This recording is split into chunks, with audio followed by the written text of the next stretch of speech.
Hi student, मैं सलारसा खान। मैं आज new video class 11 semester 2 lesson 4 political science, जिसमें पॉलिटिकल साइंस का 4 लेसन जो है समकालीन भारतीय राजनीति चयनित विचार, जिसमें पार्ट 1 है ये वाला, ठीक ना। लेसन 4 का पार्ट 1। नेक्स्ट वीडियो में जो है 2 लेसन हो गया था, 1 और 2 लेसन कंप्लीट हो गया। 3 लेसन अभी नहीं, ज़्यादा इंपॉर्टेंट 4 चैप्टर है, इसलिए सबसे पहले 4 चैप्टर को कंप्लीट करते हैं। तो 4 चैप्टर का पहले इसमें आएगा शॉर्ट टाइप क्वेश्चन और लॉन्ग क्वेश्चन, ये 2 चीज़ कंप्लीट करना है। तो 4 लेसन से जो आएगा इसको कंप्लीट करना है। जैसे यहाँ पे 6 मार्क्स का आएगा और इसमें 1 मार्क्स का, और यहाँ पे 1 मार्क्स का जो है ये सब क्वेश्चन नहीं आएगा, जो डायरेक्ट सिर्फ लॉन्ग क्वेश्चन ही आएगा। तो 4 चैप्टर को हम लोग पढ़ेंगे लेसन 4 का सेमेस्टर 2, और पार्ट 1 लेसन 4 का पार्ट 1 है। अगर किसी भी सब्जेक्ट का पीडीएफ चाहिए तो मेरा इसमें व्हाट्सअप नंबर दिया हुआ है, इसमें कांटेक्ट करके आप मुझे किसी भी सब्जेक्ट का अगर हमको चाहिए पीडीएफ तो पीडीएफ जो है मिल जाएगा। तो यहाँ 4 लेसन का संक्षिप्त उत्तर प्रश्न यानी शॉर्ट आंसर टाइप क्वेश्चन जो 6 मार्क्स का रहेगा, ठीक ना। तो इसमें क्वेश्चन क्या है, महात्मा गांधी के सत्याग्रह का क्या अर्थ है। तो सत्याग्रह का क्या अर्थ है, इसको आंसर यहाँ पर दिया है। इंग्लिश वर्जन और हिंदी वर्जन दोनों के लिए है। तो इसमें पहला क्वेश्चन का आंसर दिया है, सत्याग्रह का अर्थ है सत्य और अहिंसा के आधार पर अन्याय के खिलाफ संघर्ष। गांधी जी ने इसे सत्य बल कहा, जिसमें बिना हिंसा का सहारा लिए अन्याय का विरोध करना शामिल है। सत्याग्रह का उद्देश्य केवल राजनीतिक स्वतंत्रता नहीं था, बल्कि नैतिक और आध्यात्मिक मूल्यों को बढ़ावा देना भी था। इसे असहयोग आंदोलन, दांडी मार्च और भारत छोड़ो आंदोलन जैसे अभियानों में सफलता मिली। ये जो है इंग्लिश वर्जन के लिए। नेक्स्ट क्वेश्चन है, महात्मा गांधी के अहिंसा के सिद्धांत को समझाइए। अहिंसा का सिद्धांत यहाँ पे दिया आंसर, अहिंसा गांधी जी के जीवन और राजनीति का मूलभूत सिद्धांत था। इसमें शारीरिक, मानसिक और भावनात्मक रूप से किसी को नुकसान न पहुंचाना शामिल है। उन्होंने अहिंसा का उपयोग न केवल स्वतंत्रता संग्राम में किया, बल्कि धार्मिक और सामाजिक समरसता लाने के लिए भी किया। उनके अनुसार अहिंसा न केवल व्यक्तिगत आचरण का हिंसा है, बल्कि यह एक प्रभावी राजनीतिक रणनीति भी है। यह है इंग्लिश वर्जन के लिए। नेक्स्ट क्वेश्चन, गांधी जी के ट्रस्टीशिप के सिद्धांतों का क्या महत्व है। आंसर होगा, गांधी जी का ट्रस्टीशिप का सिद्धांत एक आर्थिक दर्शन है, जिसमें धनवानों को समाज के कल्याण के लिए अपने धन का ट्रस्टी यानी अभिभावक माना जाता है। उन्होंने आर्थिक समानता को दूर करने और श्रम और पूंजी के बीच सामंजस्य स्थापित करने की वकालत की। इसका उद्देश्य समाज में समानता और शांति लाना था। नेक्स्ट क्वेश्चन है 4 नंबर, स्वामी विवेकानंद की आध्यात्मिक राष्ट्रीयता का क्या मतलब है।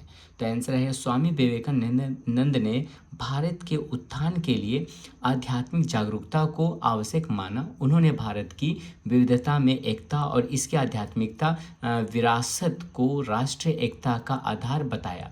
उनके अनुसार आध्यात्मिक जागृति से न केवल सामाजिक सुधार संभव है, बल्कि यह राष्ट्रीय पुनरुत्थान का मार्ग भी प्रशस्त करती है। नेक्स्ट क्वेश्चन है 5 नंबर, स्वामी विवेकानंद ने समाज सुधार के लिए कौन कौन से विचार प्रस्तुत किए। तो कौन कौन सा विचार प्रस्तुत किया, इसका आंसर यहाँ पे दिया है। स्वामी विवेकानंद ने महिलाओं और दलित वर्ग के उत्थान पर जोर दिया। उन्होंने जाति प्रथा और धार्मिक कट्टरता की आलोचना की। उनके अनुसार शिक्षा सामाजिक सुधार का प्रमुख माध्यम है। उन्होंने चरित्र निर्माण और आत्मनिर्भरता पर आधारित शिक्षा का समर्थन किया। नेक्स्ट नंबर है 6 नंबर क्वेश्चन, नेताजी सुभाष चंद्र बोस के भारतीय राष्ट्रीय सेना का क्या महत्व था। मतलब जो नेताजी सुभाष चंद्र बोस ने जो राष्ट्रीय नेता जो आईएनए का महत्व क्या था उसको लिखना है। तो नेताजी सुभाष चंद्र बोस ने भारतीय स्वतंत्रता के लिए आईएनए का गठन किया। ठीक। इस सेना ने ब्रिटिश शासन के खिलाफ सशस्त्र संघर्ष में भाग लिया। उनके नारे तुम मुझे खून दो मैं तुम्हें आज़ादी दूंगा ने स्वतंत्रता संग्राम में जोश भर दिया। आईएनए ने भारतीयों में देशभक्ति की भावना और आत्मनिर्भरता को प्रेरित किया। तो ये हो गया क्वेश्चन। नेक्स्ट क्वेश्चन है 7 नंबर, मौलाना अबुल कलाम आज़ाद ने शिक्षा के क्षेत्र में क्या योगदान दिया।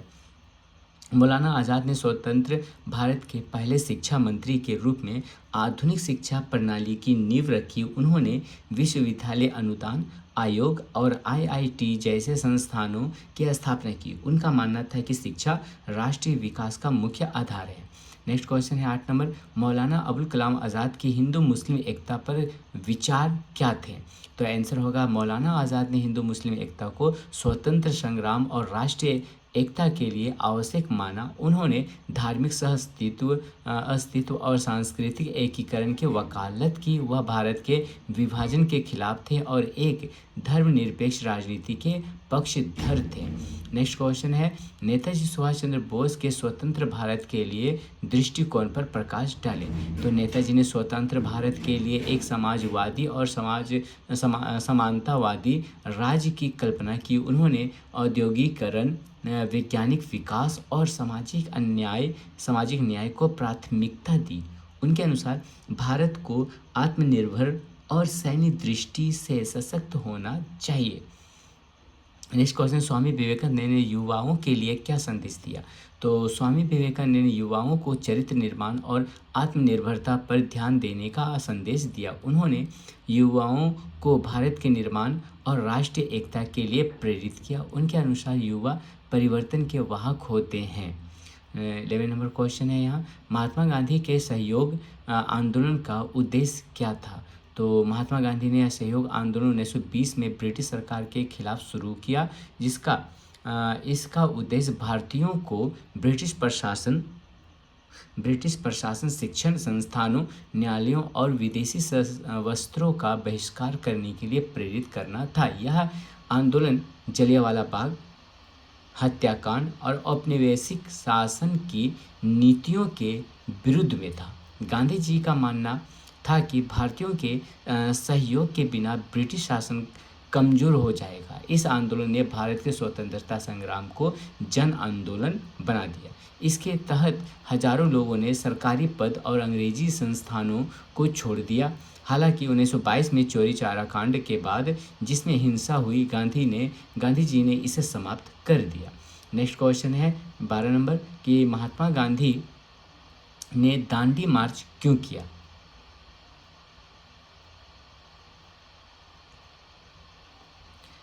महात्मा गांधी ने 1930 में दांडी मार्च के नेतृत्व किया, जिसे नमक सत्याग्रह के नाम से भी जाना जाता है। यह मार्च ब्रिटिश सरकार ने नमक कानून के खिलाफ था, जिसने भारतीयों को प्राकृतिक रूप से उपलब्ध नमक बनाने पर रोक लगा दी थी।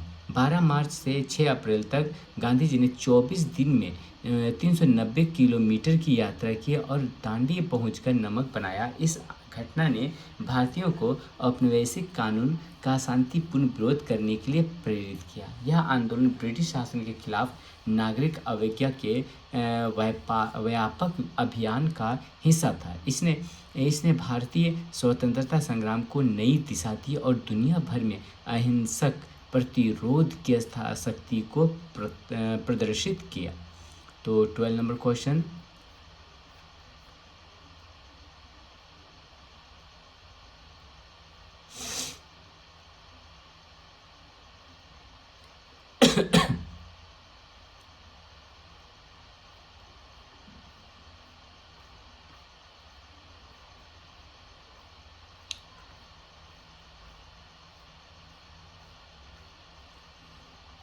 हो गया। 30 नंबर क्वेश्चन है, स्वामी विवेकानंद की यूनिवर्स ब्रदरहुड की अवधारणा क्या है। ठीक है, यूनिवर्सल ब्रदरहुड की अवधारणा क्या है। स्वामी विवेकानंद की यूनिवर्सल ब्रदरहुड की अवधारणा सभी धर्मों, सांस्कृतिक और जातियों के बीच सह अस्तित्व और आपसी सम्मान पर आधारित थी। उन्होंने 1893 में शिकागो में विश्व धर्म संसद में अपने भाषण के माध्यम से इसका प्रचार किया। उनके अनुसार सभी धर्म सत्य के विभिन्न रूप हैं और धार्मिक एकता से शांति और प्रगति सुनिश्चित हो सकती है। उन्होंने भारत की विविधता में एकता को इस अवधारणा का आधार बनाया। उनके विचारों ने धार्मिक कट्टरता को चुनौती दी और सहिष्णुता को बढ़ावा दिया। विवेकानंद का मानना था कि दुनिया को विभाजन के बजाय एकता की आवश्यकता है, मतलब विभाजन ना किया जाए बल्कि उसको क्या हुआ, एकता के सूत्र में उसको बांधा जाए।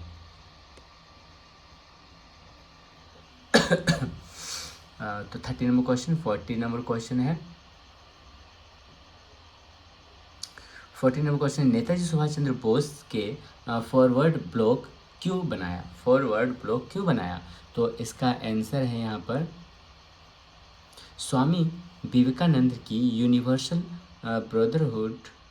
40 नंबर क्वेश्चन, नेताजी सुभाष चंद्र बोस ने फॉरवर्ड ब्लॉक क्यों बनाया? तो इसका आंसर है नेताजी सुभाष चंद्र बोस ने 1939 में फॉरवर्ड ब्लॉक की स्थापना की। भारतीय राष्ट्रीय कांग्रेस से अलग होने के बाद, है ना, तो अलग होने के बाद उन्होंने इसे एक स्वतंत्र मंच के रूप में स्थापित किया। इसका उद्देश्य भारत की स्वतंत्रता के लिए क्रांतिकारी विचारों और कार्यों को संगठित करना था। फॉरवर्ड ब्लॉक ने सभी वर्गों और समुदायों को एकजुट करने का प्रयास किया। नेताजी ने कांग्रेस की नरम नीतियों को अस्वीकार करते हुए पूर्ण स्वतंत्रता और सशस्त्र संघर्ष की वकालत की। यह मंच उन लोगों के लिए था जो ब्रिटिश शासन के खिलाफ एक कठोर रुख अपनाना चाहते थे। 15 इंग्लिश वर्सन लिए 15 नंबर क्वेश्चन है, मौलाना आज़ाद ने इंडिया विंस फ्रीडम में क्या दृष्टिकोण व्यक्त किया? आंसर क्या है?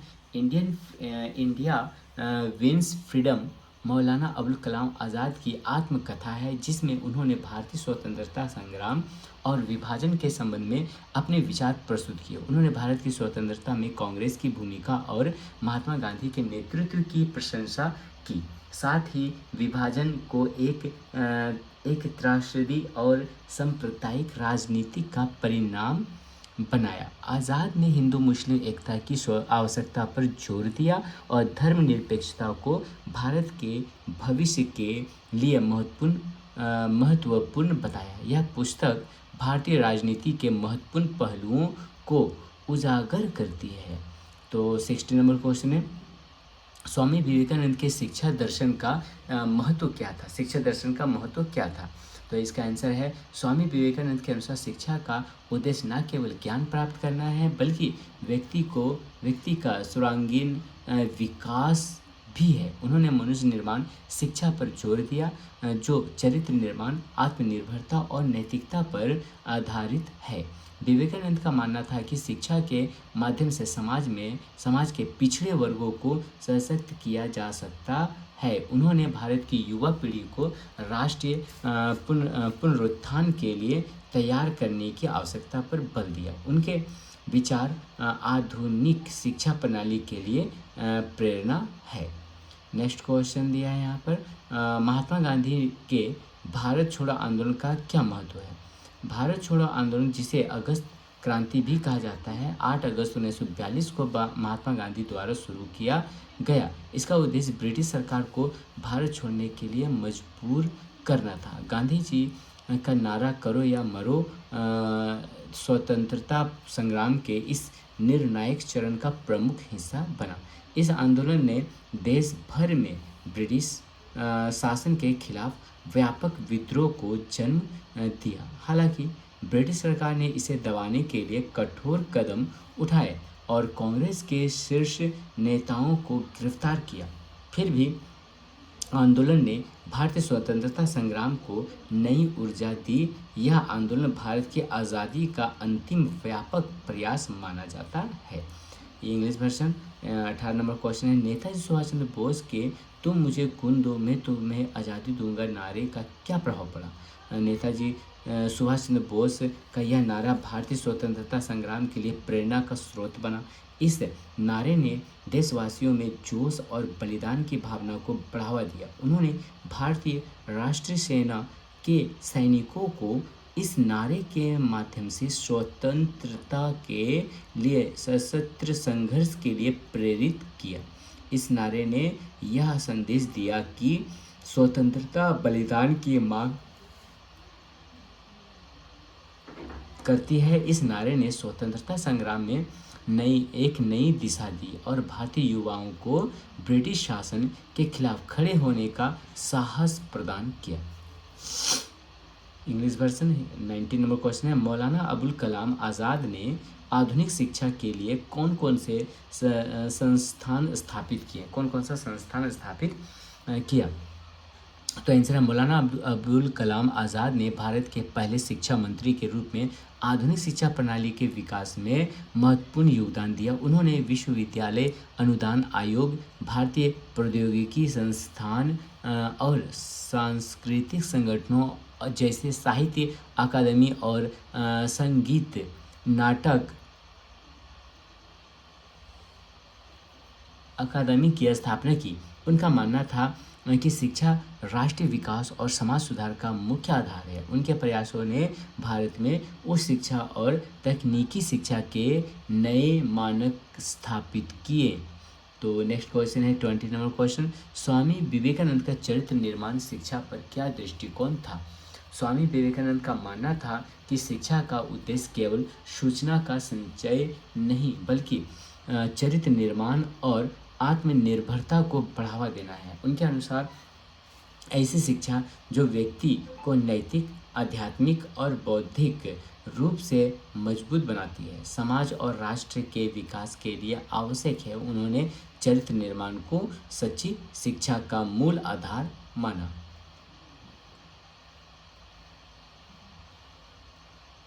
तो 21 नंबर क्वेश्चन, महात्मा गांधी के ट्रस्टीशिप सिद्धांत का क्या उद्देश्य था? महात्मा गांधी का ट्रस्टीशिप सिद्धांत आर्थिक समानता और सामाजिक कल्याण पर आधारित था। उन्होंने कहा कि धनवान लोगों को अपने धन का उपयोग समाज के लाभ के लिए करना चाहिए। उनके अनुसार संपत्ति को व्यक्तिगत लाभ के बजाय समाज की जरूरतों के लिए सुरक्षित किया जाना चाहिए। यह विचार पूंजीवाद और समाजवाद के बीच संतुलन स्थापित करता है। गांधी जी का यह सिद्धांत अहिंसक तरीके से आर्थिक असमानता को खत्म करने का एक प्रयास था।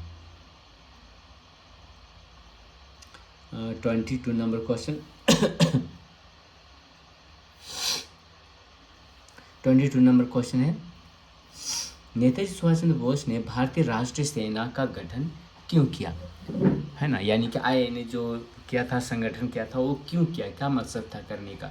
तो नेताजी सुभाष चंद्र बोस ने भारतीय राष्ट्रीय सेना का गठन भारत को औपनिवेशिक शासन से मुक्त करने के लिए किया। उन्होंने महसूस किया कि सशस्त्र संघर्ष स्वतंत्रता प्राप्त करने का एक प्रभावी तरीका हो सकता है। आईएनए ने स्वतंत्रता संग्राम को एक सैन्य दिशा दी। सुभाष चंद्र बोस ने भारत के बाहर रहने वाले भारतीयों को संगठित किया और स्वतंत्रता के लिए युद्ध की तैयारी की। 23 number question 23 number question, Swami Vivekananda ने युवाओं को क्यों प्रेरित किया? स्वामी विवेकानंद ने युवाओं को भारत के पुनर्निर्माण के लिए प्रेरित किया। फिर से भारतीय नई पीढ़ी का निर्माण किया जाए। उनका मानना था कि युवा शक्ति किसी भी समाज के परिवर्तन और प्रगति का आधार है। उन्होंने युवाओं को आत्मविश्वास, आत्मनिर्भरता और नैतिकता के साथ कार्य करने की शिक्षा दी। उनके विचार उठो जागो और लक्ष्य प्राप्ति तक मत रुको ने युवाओं में नई ऊर्जा भरी। 24 नंबर क्वेश्चन है, मौलाना आज़ाद ने धर्मनिरपेक्षता के लिए क्या योगदान दिया? मौलाना आज़ाद ने भारतीय राजनीति में धर्मनिरपेक्षता को मजबूत करने में महत्वपूर्ण भूमिका निभाई। उन्होंने हिंदू मुस्लिम एकता की वकालत की और धर्म के आधार पर विभाजन का विरोध किया। उनके अनुसार धर्म निजी मामला है और इसे राजनीति से अलग रहना चाहिए। आज़ाद का दृष्टिकोण भारत के बहुसांस्कृतिक समाज के लिए अत्यंत महत्वपूर्ण था। 25 नंबर क्वेश्चन, स्वामी विवेकानंद ने शिकागो सम्मेलन में क्या संदेश दिया था कि 1893 में शिकागो में विश्व धर्म संसद में स्वामी विवेकानंद ने सार्वभौमिक सहिष्णुता और धार्मिक सौहार्द का संदेश दिया। उन्होंने सभी धर्मों की एकता और भारत की प्राचीन आध्यात्मिक परंपरा पर जोर दिया। उनका भाषण न केवल भारतीय संस्कृति का प्रतिनिधित्व करता था बल्कि विश्व शांति और सह अस्तित्व का भी संदेश था।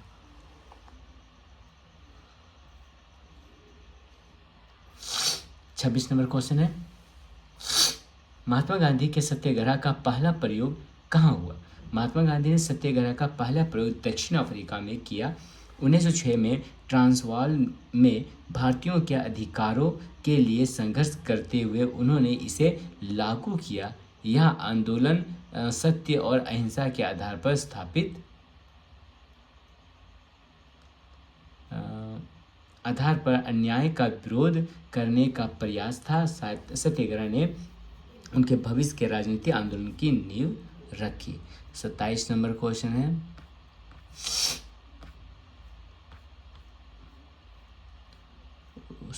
ट्वेंटी नंबर क्वेश्चन, नेताजी ने कौन से देशों की मदद की? तो नेताजी सुभाष चंद्र बोस ने द्वितीय विश्व युद्ध के दौरान ब्रिटिश शासन के खिलाफ लड़ने के लिए जर्मनी और जापान की मदद की। उन्होंने भारतीय राष्ट्रीय सेना को मजबूत करने और भारत की स्वतंत्रता के लिए सैन्य समर्थन प्राप्त किया। उनके प्रयासों ने स्वतंत्रता संग्राम को अंतर्राष्ट्रीय स्तर पर पहचान दिलाई।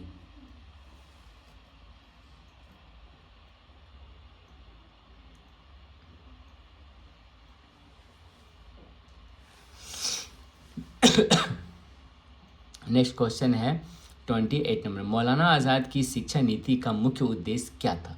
तो मौलाना आज़ाद की शिक्षा नीति का उद्देश्य शिक्षा को सभी के लिए सुलभ बनाना था। उन्होंने वैज्ञानिक और तकनीकी शिक्षा को बढ़ावा दिया और सांस्कृतिक विरासत को संरक्षित करने पर जोर दिया। उन्होंने प्राथमिक शिक्षा को अनिवार्य और उच्च शिक्षा को गुणवत्तापूर्ण बनाने के लिए कदम उठाया। नेक्स्ट क्वेश्चन है 29 नंबर, गांधी जी ने विभाजन का विरोध क्यों किया? तो महात्मा गांधी ने विभाजन का विरोध किया क्योंकि वे धर्म के आधार पर देश के विभाजन को अनुचित मानते थे। उनका मानना था कि भारत की ताकत उसकी एकता में है। विभाजन से सांप्रदायिक हिंसा और दुश्मनी बढ़ी, जिसे गांधी जी ने दुर्भाग्यपूर्ण माना। नेक्स्ट क्वेश्चन है 30 नंबर, नेताजी के समाजवादी विचारों का क्या प्रभाव पड़ा? तो इसका आंसर है नेताजी सुभाष चंद्र बोस के समाजवादी विचारों ने भारतीय स्वतंत्रता संग्राम को नई दिशा दी। उन्होंने आर्थिक समानता, वैज्ञानिक विकास और समाज के विचार वर्गों के उत्थान की वकालत की। उनके विचार आज भी भारत के आर्थिक और सामाजिक नीतियों में प्रेरणा स्रोत है। नेक्स्ट क्वेश्चन जो है यहाँ पे टोटल क्वेश्चन हो गया 30 नंबर क्वेश्चन।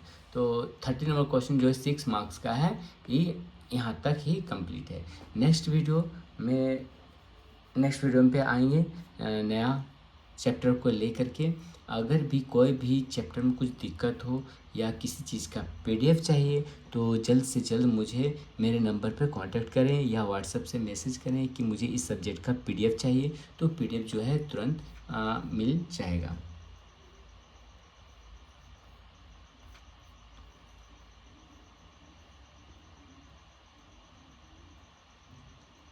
ठीक, तो इस तरह से फिर से एक बार रिपीट देख लेना है।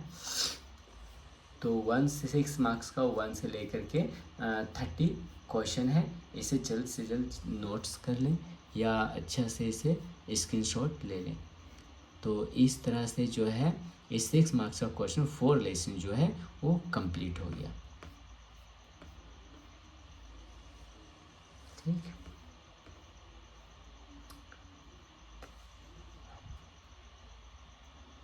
नेक्स्ट वीडियो में अगले चैप्टर में फिर मिलते हैं।